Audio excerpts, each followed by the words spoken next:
Now, to start off a tune, we got to start with tires. Now, in the front, the pressure can range from 27.5 to 31.5. Now, in the rear, it can range from 26.5 to 30.5. The reason in the variation is because the car can do different things depending on what you want it to do. Would I go outside this range? No, I don't advise going outside this range. The reason you'd want like 27.5 pressure in the front is to have a slower turn in, so it can be more stable when you're trying to go into the turn. It's the first initial turn when you first put that stick in. And yes, about 28 pressure is about the best for grip at the mid corner. So if you want just pure grip, 28 is about where you're gonna set. Now if you want the car to be very, very snappy, you turn up the pressure, so it can make the car become very jittery, like snappy. So when you move the stick, it turns in a lot quicker than it otherwise would. This can help some people, but it hinders a lot more than you think.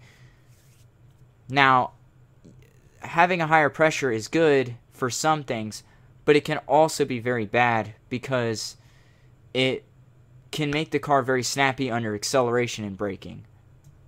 Gearing. What a lovely one to explain. So FD on the F1 car, I'd recommend 3.86, and this, after that, I'd say it's all up to you, but I would use a 4-speed. You can use a 3 to 5-speed. It's all up to your preference. Depends what track. Now, the gearing, I would suggest, if you're running a 4-speed, you want to run first from 90 to 110 miles an hour, second to 130 to 150, third you want from 175 to 195, and fourth you want 204 to about 206 miles an hour. You can do whatever you really want here, but I would recommend not going to the extremes. Don't make first go up to 110 miles an hour and then second do 130. That would be very unwise, and I wouldn't recommend it. Now, the reason we have the FD at 3.8 is because, say you're online and you need a longer gear ratio, or like say you're on Le Mans and you turn down your aero, your downforce, so the car's faster, you need to turn up the speed on the FD, and this allows you to do that very quickly with just slide the bar over and you're fine. Alright, to the next thing, alignment.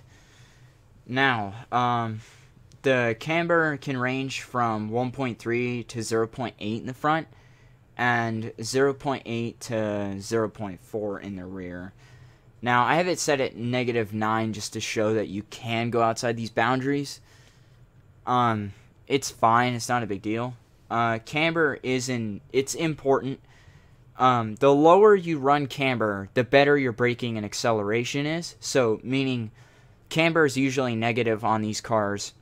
So, if you run 1.3 negative, it's better in the corners, but you have worse braking and worse acceleration. So, the best way to get the best out of it is, I'd say, 1.2 and 0.8 is a sweet spot for front and rear.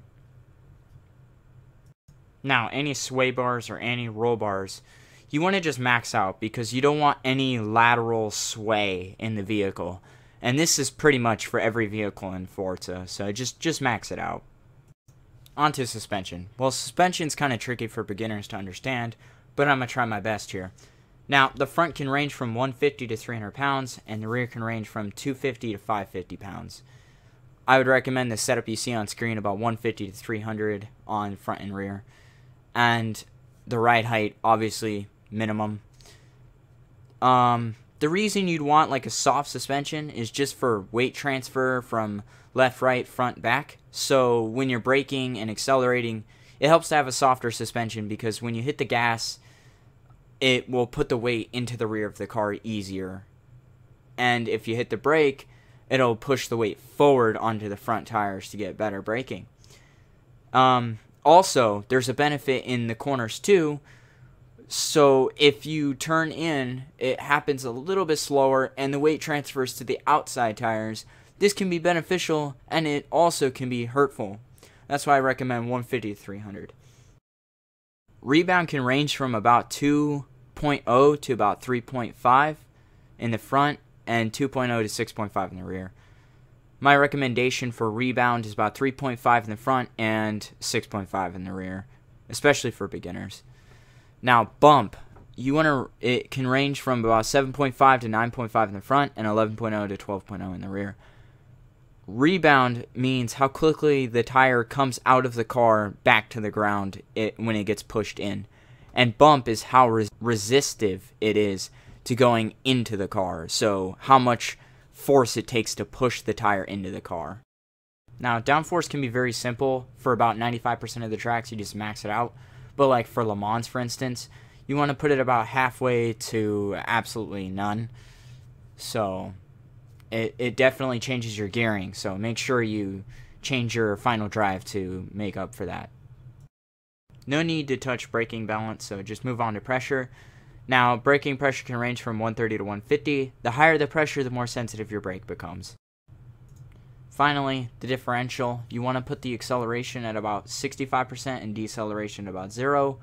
The most important thing here is the zeroing out deceleration. This is due to when you're braking and you're coming into a corner, you want to be able to corner still. So you don't want that diff to be locking when you're trying to corner. It helps with getting the car in.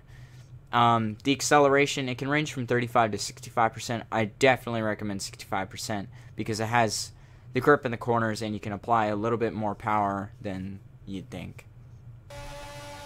33.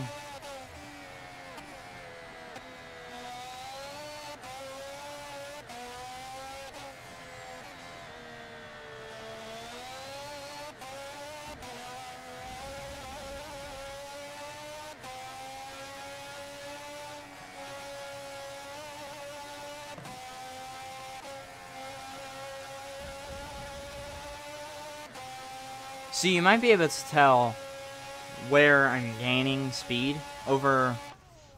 So 32.7, that's actually really, really good. But now these corners are absolutely flat due to you having way more grip and downforce due to the downforce.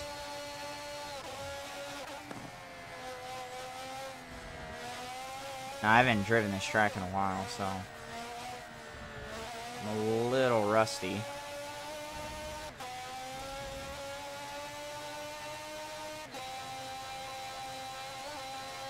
It's been a real long while, actually.